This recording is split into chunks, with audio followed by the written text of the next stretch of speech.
जय श्री राधे। श्रीमद्भागवत महापुराण षष्ठ स्कंद अथ सप्तमो अध्याय। बृहस्पति जी के द्वारा देवताओं का त्याग और विश्वरूपा का देव गुरु के रूप में वर्ण। विश्वरूप का राजा परीक्षित ने पूछा, भगवान देवाचार्य बृहस्पति जी ने अपने प्रिय से देवताओं को किस कारण त्याग दिया था। देवताओं ने अपने गुरुदेव का ऐसा कौन सा अपराध कर दिया, आप कृपा करके मुझे बतलाइए। श्री सुखदेव जी ने कहा, राजन इंद्र को त्रिलोकी का ऐश्वर्य पाकर घमंड हो गया था। इस घमंड के कारण वे धर्म मर्यादा का सदाचार का उल्लंघन करने लगे थे। एक दिन की बात है, वे भरी सभा में अपनी पत्नी सची के साथ ऊंचे सिंहासन पर बैठे हुए थे। 49 मरुदगढ़, 8 वसु, 11 रुद्र, आदित्य, ऋषभगढ़, विश्वदेव, साध्यगढ़ और दोनों अश्विनी कुमार उनकी सेवा में उपस्थित थे। सिद्ध, चारण, गंधर्व, ब्रह्मादि मुनिगण, विद्याधर, अप्सराएं, किन्नर, पक्षी और नाग उनकी सेवा और स्तुति कर रहे थे। सब और ललित स्वर से देवराजेंद्र की कीर्ति का गान हो रहा था। ऊपर की ओर चंद्रमंडल के समान सुंदर श्वेत छत्र शोभायमान था। चमर पंखे याद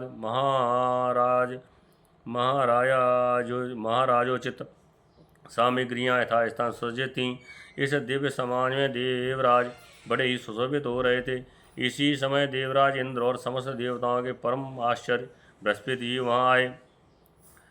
इसी समय देवराज इंद्र और समस्त देवताओं के परम आचार्य बृहस्पति जी वहाँ आए। उन्हें सुर असुर सभी नमस्कार करते हैं। इंद्र ने देख लिया कि वे सभा में आए हैं, परंतु वे ना तो खड़े हुए और ना आसन दिया आदि देकर गुरु का सत्कार किया।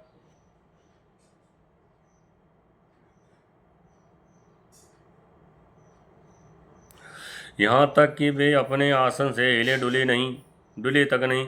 त्रिकालदर्शी समर्थ बृहस्पति ने देखा कि यह ऐश्वर्य मद का दोष है। बस वे झटपट से वहाँ से निकलकर चुपचाप अपने घर चले आए। परीक्षित उसी समय देवराज इंद्र को चेत हुआ। वे समझ गए कि मैंने उन्हें अपने गुरुदेव की अवहेलना की है। वे भरी सभा में स्वयं ही अपनी निंदा करने लगे। हाय हाय, बड़े खेद की बात है कि भरी सभा में मूर्खतावश मैंने ऐश्वर्य के नशे में चूर होकर अपने गुरुदेव का तिरस्कार कर दिया। सचमुच मेरा ये कर्म अत्यंत निंदनीय है। भला कौन विवेकी पुरुष स्वर्ग की राज लक्ष्मी को पाने की इच्छा करेगा। देखो तो सही, आज इसी ने मुझे देवराज को भी असुरों के से रजोगुण गड़ी भाव से भर दिया। जो लोग ये कहते हैं कि सार्वभौम राज सिंहासन पर बैठा हुआ सम्राट किसी के आने पर राज सिंहासन से न उठे तो धर्म का वास्तविक स्वरूप नहीं जानते। ऐसा उपदेश करने वाले कुमार की ओर ले जाने वाले हैं। वे स्वयं घोर नरक में गिरते हैं। उनकी बात पर जो लोग विश्वास करते हैं वे पत्थर की नाव की तरह डूब जाते हैं। मेरे गुरुदेव बृहस्पति जी ज्ञान के अथाह समुद्र थे, असवा समुद्र हैं। मैंने बड़ी सठता की। अब मैं उनके शरणों में अपना माथा टेक कर उन्हें मनाऊंगा। परीक्षा देवराज इंद्र इस प्रकार सोच ही रहे थे कि भगवान बृहस्पति जी अपने घर से निकलकर योग बल से अंतर्धान हो गए। देवराज इंद्र ने अपने गुरुदेव को बहुत ढूंढवाया, परंतु उनका कहीं पता न चला। तब भी गुरु के बिना अपने को सुरक्षित न समझकर देवताओं के साथ अपनी बुद्धि के अनुसार स्वर्ग की रक्षा का उपाय सोचने लगे, परंतु वे कुछ भी सोच न सके। उनका चित्त अशांत ही बना रहा। परीक्षित देवताओं को भी देवगुरु बृहस्पति और देवराज इंद्र की अनुमन का पता लग गया। तब उन मदोन्मत और आतताई असुरों ने अपनी गुरु शुक्राचार्य के आदेश अनुसार देवताओं पर विजय पाने के लिए धावा बोल दिया। उन्होंने देवताओं पर इतने तीखे तीखे बाणों की वर्षा की कि उनके मस्तक, जंगा, बाहु आदि अंग कट कट गिरने लगे। तब इंद्र के साथ सभी देवता सिर झुकाकर ब्रह्मा जी की शरण में गए। स्वयंभू एवं समर्थ ब्रह्मा जी ने देखा कि देवताओं की तो सचमुच बड़ी दुर्दशा हो रही है। अतएव उनका हृदय अत्यंत करुणा से भर गया। वे देवताओं को धीरज बढ़ाते हुए कहने लगे। ब्रह्मा जी ने कहा, देवताओं, यह बड़े खेद की बात है। सचमुच तुम लोगों ने बहुत बुरा काम किया। हरे हरे तुम लोगों ने ऐश्वर्य के मद से अंधे होकर ब्रह्मज्ञानी, वेदज्ञ एवं संयमी ब्राह्मण का सत्कार नहीं किया। देवताओं, तुम्हारी उसी अनीति का यह फल है कि आज समृद्धशाली होने पर भी तुम्हें अपने निर्बल शत्रुओं के सामने नीचा देवराज देखो, तुम्हारे शत्रु भी पहले अपने गुरुदेव शुक्राचार्य का तिरस्कार करने के कारण अत्यंत निर्बल हो गए थे, परंतु अब भक्तिभाव से उनकी आराधना करके वे फिर धन जन से संपन्न हो गए हैं। देवताओं, मुझे तो ऐसा मालूम पड़ रहा है कि शुक्राचार्य को अपना आराध्य देव मानने वाले ये दैत्य लोग कुछ दिनों में मेरा ब्रह्मलोक भी छीन लेंगे। भृगुवंशियों ने इन्हें अर्थशास्त्र की पूरी शिक्षा दे रखी है। ये जो कुछ करना चाहते हैं उसका भेद तुम लोगों को नहीं मिल पाता। उनकी सलाह बहुत गुप्त होती है। ऐसी स्थिति में वे स्वर्ग को तो समझते ही क्या है। वे चाहें जिस लोक को जीत सकते हैं। सच है, जो श्रेष्ठ मनुष्य ब्राह्मण, गोविंद और गौओं का अपमान सर्वस्व गौओं का अपना सर्वस्व मानते हैं और जिन पर उनकी कृपा रहती है उनका कभी अमंगल नहीं होता। इसलिए अब तुम लोग शीघ्र ही त्वष्टा के पुत्र विश्वरूप के पास जाओ और उन्हीं की सेवा करो। वे सच्चे ब्राह्मण, तपस्वी और संयमी हैं। यह तुम लोग उनके असुरों के प्रति प्रेम को क्षमा कर सकोगे और उनका सम्मान करोगे तो वे तुम्हारा काम बना देंगे। श्री सुखदेव जी कहते हैं, परीक्षित, जब ब्रह्मा जी ने देवताओं से इस प्रकार कहा तब उनकी चिंता दूर हो गई।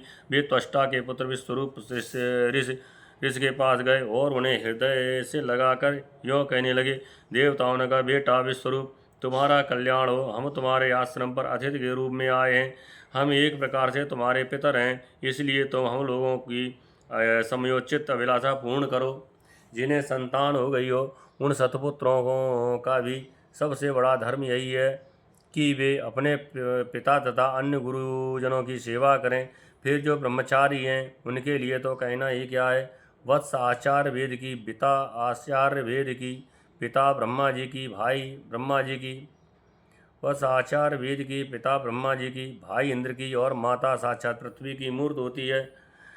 इस प्रकार बहिनी दया की, अतिथि धर्म की, अभ्यागत अग्नि की और जगत के सभी प्राणी अपने आत्मा की ही मूर्त आत्मस्वरूप होते हैं। पुत्र, हम तुम्हारे पितर हैं। इस समय शत्रुओं ने हमें जीत लिया है। हम बड़े दुखी हो रहे हैं। तुम अपने तपोबल से हमारा ये दुख दारिद्र पराजय टाल दो। पुत्र, तुम्हें हम लोगों की आज्ञा का पालन करना चाहिए। तुम ब्रह्मनिष्ठ ब्राह्मण हो, अतः जन्म से ही हमारे गुरु हो। हम तुम्हें आचार्य के रूप में वर्ण करके तुम्हारी शक्ति से अनायास ही शत्रुओं पर विजय प्राप्त कर लेंगे। पुत्र, आवश्यकता पड़ने पर अपने से छोटों का पैर छूना भी निंदनीय नहीं है। वेद ज्ञान को छोड़कर केवल अवस्था बड़प्पन का कारण भी नहीं है। श्री सुखदेव जी कहते हैं, परीक्षित, जब देवताओं ने इस प्रकार विश्वरूप से पुरोहिती करने की प्रार्थना की तब परम तपस्वी विश्वरूप ने प्रसन्न होकर उनसे अत्यंत प्रिय और मधुर शब्दों में कहा।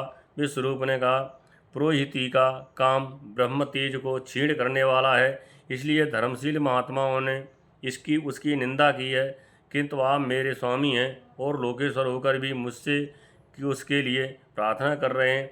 ऐसी स्थिति में मेरे जैसा व्यक्ति भला आप लोगों को कोरा जवाब कैसे दे सकता है। मैं तो आप लोगों का सेवक हूँ। आपकी आज्ञाओं का पालन करना ही मेरा स्वधर्म है, मेरा स्वार्थ है। देवगण, हम अकिंचन हैं। खेती कट जाने पर अथवा अनाज की हाट उठ जाने पर उसमें से गिरे हुए कुछ दाने चुन लाते हैं और उसी से अपने देव कार्य तथा पितृ कार्य संपन्न कर लेते हैं। लोकपालो, इस प्रकार जब मेरी जीविका चल ही रही है तब मैं पुरोहिती की निंदनीय वृत्ति क्यों करूं। उससे तो केवल वे ही लोग प्रसन्न होते हैं जिनकी बुद्धि बिगड़ गई है। जो काम आप लोग मुझसे कराना चाहते हो वह निंदनीय है। फिर भी मैं आपके काम से मुंह नहीं मोड़ सकता, क्योंकि आप लोगों की मांग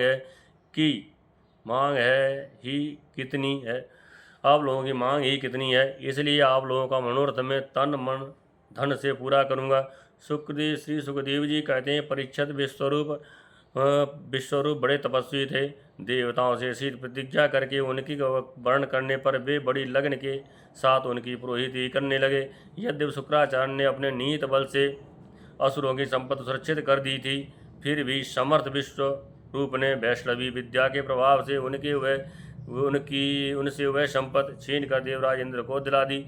राजन, जिस विद्या से सुरक्षित होकर इंद्र ने असुरों की सेना पर विजय प्राप्त की थी उसका उदार बुद्धि विश्वरूप ने ही उन्हें उपदेश किया था। इति श्रीमद्भागवते महापुराणे पारमहंसायां संहितायां षष्ठे स्कन्धे सप्तमो अध्याय। जय जय श्री राधे।